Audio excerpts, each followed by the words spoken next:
네, 제닛 옐런 미 연준 의장이 연내 기준금리를 인상하겠다라는 뜻을 밝히면서 글로벌 증시가 일제히 약세 흐름을 보여줬습니다. 신흥국 중앙은행들도 바짝 긴장한 모습인데요. 국내 증시에는 또 어떤 영향이 있을지 자세히 분석해 봐야겠죠? 네, 맞습니다. 일단 이번 옐런 회장의 발언이 나오면서 전반적으로 시장에서는 일단 9월 금리 인상이 가능할 것이다라는 이야기들이 지배적으로 나타나고 있습니다. 과연 이 같은 시나리오, 가능한 시나리오일지부터 분석해 보도록 하죠. MTN의 김정효 연구위원 모시고 이야기 나눠보겠습니다. 위원님. 네, 뭐 이제 시장에서는 전혀 불가능한 얘기로 나오고 있는 것이 6월 금리 인상 빨라야 9월일 것이다. 그래도 뭐 9월에는 할 것이다라는 그런 시각이 지배적인 상황인데요. 저는 뭐 연초부터 꾸준하게 뭐 6월 달에도 인상할 수 있다라는 얘기를 해왔습니다. 그런 가능성을 여전히 저는 뒷받침하고 있는 것은 핵심 물가라고 보고 있는데요. 오늘 발표된 소비자 물가도 헤드라인 물가보다 핵심 물가의 상승폭이 훨씬 컸습니다. 준비된 그림을 보시면 물가 결정에서 가장 중요해 보는 지표가 PC 디플레이터라고 봐야 되는데, 이 PC 디플레이터 쪽에서도 핵심 물가의 상승 속도가 최근에 가파르게 상승하고 있습니다. 준비된 그림에서 나오는 것처럼 연초의 흐름, 그 작년의 흐름과는 완전히 다른 그런 모습을 나타내면서 빠른 속도로 올라가고 있기 때문에, 자, 이러한 상승 속도를 고려해 본다면 어디서 올라가는 것일까? 여러 번 언급드렸지만 주택 관련 비용이라는 거죠. 렌트비라든지 아니면 지금 이 모기지와 관련된 금리 움직임이 굉장히 격하게 나타나면서 이쪽 비용이 상승하고 있기 때문에 여기에 이제 유가 상승하고 다른 상품 가격까지 뒤를 받쳐준다면 의외로 물가의 상승 속도는 굉장히 빨라질 수 있다라는 거죠. 그러면 과연 연준이 어떤 식의 대응을 할까? 원래 연준이 생성된 가장 기본적인 배경은 인플레이션 파이터거든요. 그러면 이런 인플레이션 저성장면에서 나타날 때 과연 연준의 대응은 어떻게 할까? 그래서 채권 시장이 빠르게 붕괴될 가능성이 있는데, 그런 채권 시장의 붕괴에는 과연 연준이 어떤 대응을 보일까? 이런 부분에 대해서도 여전히 고민이 필요하다고 볼 수가 있습니다. 그래서 뭐 제가 생각했던 6월 달에 금리 인상이 나타나지 않는다고 하더라도 연준의 고민은 당연히 깊어질 수밖에 없다라고 보고 있고요. 지금 말씀드렸다시피 30년물 국채가 가장 빠른 속도로 올라와서 정고점 부근에서 헤매고 있는 양상입니다. 근데 만약 여기서 정고점을 돌파하기 시작한다면 문제는 굉장히 심각해질 수 있거든요. 왜냐하면 최근에 렌트비라든지 주택구입비 같은 것들이 계속 상승하고 있는 국면인데요. 실제로 모기지 금리도 말씀드렸던 것처럼 가파르게 상승하고 있습니다. 이 모기지 금리는 장기 금리이기 때문에 약간의 금리 상승에 있어서도 내가 내야 될 돈이 엄청나게 불어나는 거거든요. 그러면 돈에 여유가 있던 사람이 그동안은 저금리 때문에 모기지로 주택을 샀다가 아예 주택을 사버리는 그런 수요가 나타날 수 있고요. 주택을 사버리는 수요가 늘어난다면 전반적인 주택 가격이 올라갈 가능성이 있고요.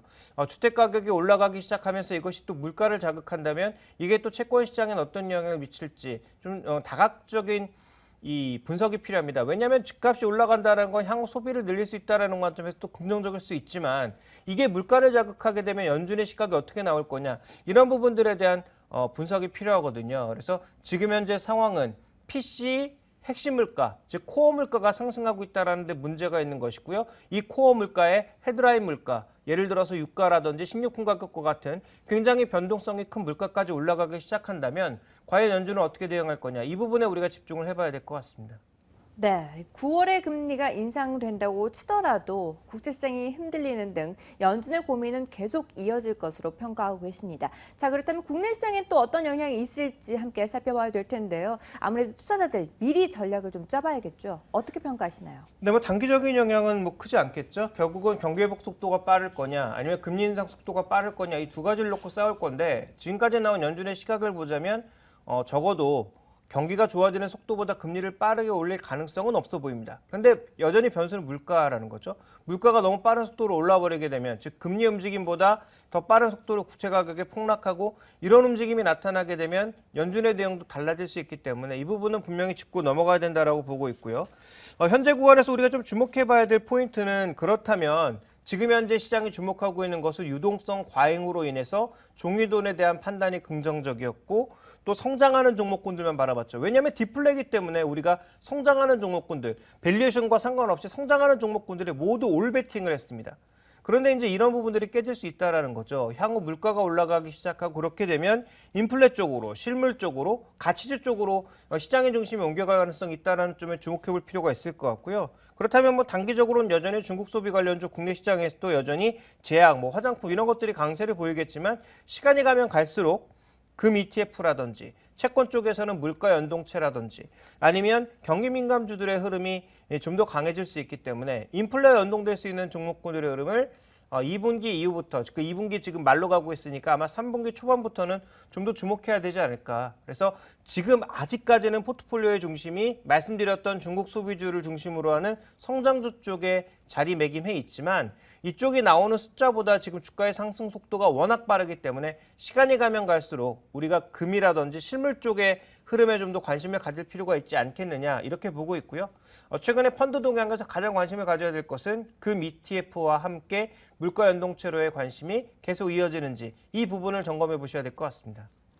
중국의 소비나 화장품 관련주에서 이제 실물 관련 자산으로 옮겨갈 때다라는 이야기를 해주셨는데요. 앞서서 중국에서의 수입관세 인하라는 호재도 있었습니다. 일단 뭐 의류나 화장품과 같은 중국 내수 시장이 강했던 이 물건과 관련해서 수입관세를 더욱더 낮추겠다, 내수 부양 의지를 더욱더 밝힌 것으로 일단 해석이 되고 있는데요. 관련주들에 대한 대응 전략도 세워보도록 하겠습니다. 어떻게 대응하는 게 좋을까요?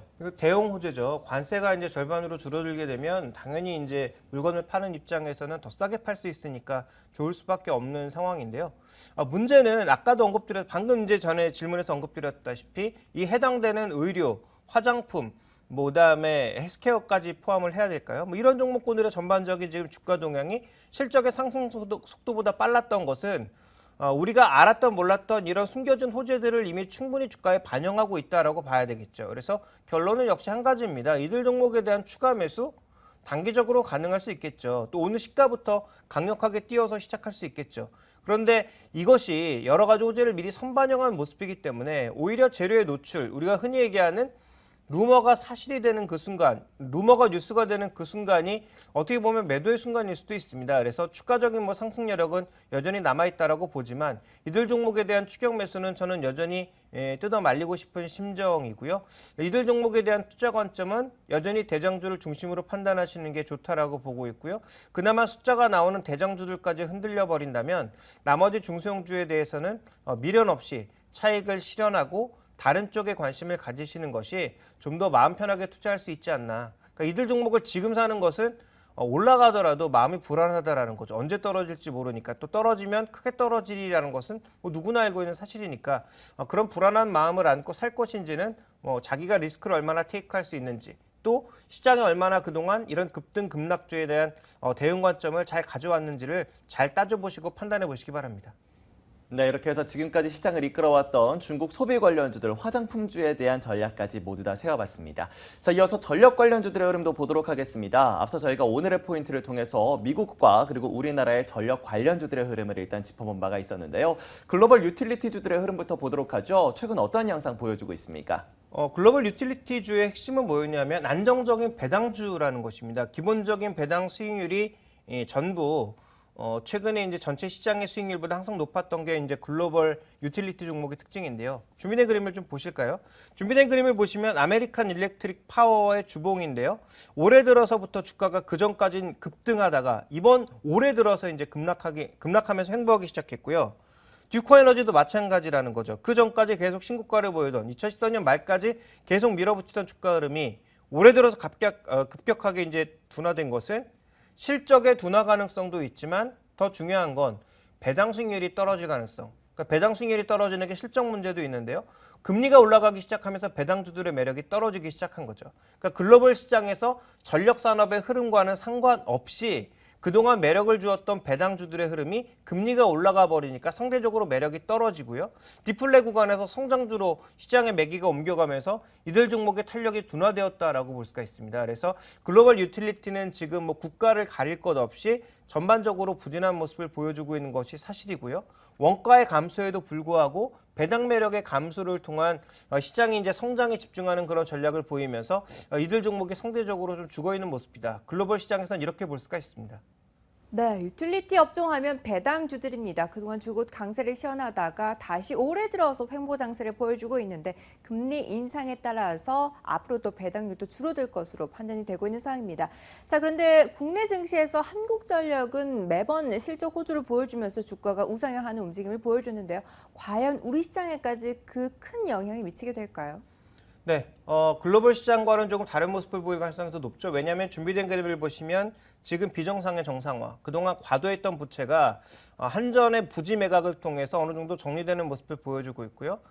준비된 그림에서 보시는 것처럼 우려했던 발전자 회사들의 전반적인 수익성, 정산 개수라고 하는 게 있는데요.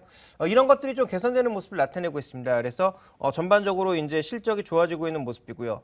또 하나 지금 발전 연료비가 계속 분기별로 감소하는 모습을 나타내고 있기 때문에 여러 가지 우려했던 그런 요소들이 긍정적으로 나타나고 있다는 점. 그리고 지금 다른 유틸리티, 글로벌 유틸리티 주들은 그동안 배당을 많이 했던 종목이죠. 근데 한전은 그동안 계속 적자였기 때문에 배당을 거의 못했습니다. 근데 이번에 배당을 늘릴 가능성이 있다라는 점에 주목하는 거거든요. 그래서 오히려 한전은 과거 이제 다른 종목이 누렸던 글로벌 유틸리티 종목이 누렸던 플러스 알파 요인이 이제 막 생기기 시작했다라는 점이 가장 중요한 차이점이고요. 그다음 또 하나 살펴봐야 될 게 IPP라고 하는 민간 발전자 회사에서 전력을 사게 되는 것이 그동안 부담 요인이었거든요. 굉장히 비싸게 사서 이 비중이 계속 늘고 있으니까 1분기 실적이 안 좋을 거야라고 봤는데 비중은 늘었는데 오히려 1분기 실적이 더 좋아졌다라는 거죠. 그러니까 비정상의 정상화뿐만 아니라 우려했던 요인들도 의외로 괜찮은 모습들을 나타내고 있다라는 점을 주목해 볼 필요가 있겠고요. 가장 중요한 것은 글로벌 그 전력 회사들이 대부분 PBR 1배에서 2배 사이에서 거래되고 있는 것과는 달리 이 종목은 최근에 반등에도 불구하고 여전히 0.5배 수준에서 거래되고 있습니다. 그러니까 한 0.6배에서 0.7배 정도만 가도 주가의 수준이 얼마냐면 6만 원대가 넘어서는 거거든요. 그러니까 이 정도 수준까지 간다고만 해도 최근에 증권사에서 제시하고 있는 목표가이기 때문에 저는 뭐 충분히 추가적인 상승 여력 남아있다라고 보고 있고 이 종목은 장기적으로는 전력 사업의 효율화를 또 꾀하는 과정에서 한 번 더 업그레이드될 가능성이 있다라고 보고 있어서 여전히 긍정적인 관점에 접근이 필요하다라고 보고 있습니다. 글로벌 유틸리티 종목들은 올해 들어서 좀 조정을 받고 있지만 한국전력만큼은 다르다라는 판단을 내려주셨습니다. 일단 실적의 정상화 그리고 비용이 더욱더 줄어들면서 다시금 밸류에이션도 높아질 가능성이 있다라고 하니까 여러분들의 투자 포트폴리오에도 참고해 보셔야겠습니다. 자, 이렇게 해서 종목에 대한 이슈들까지 모두 다 확인해봤습니다. 이어서 전반적인 시장에 대한 전략도 세워보도록 하죠. 네, 이번 주 증시 어제 연휴로 인해서 짧은 증시이긴 합니다만 또 알찬 전략 세워보도록 하죠. 오늘장 선전략 함께 하시죠.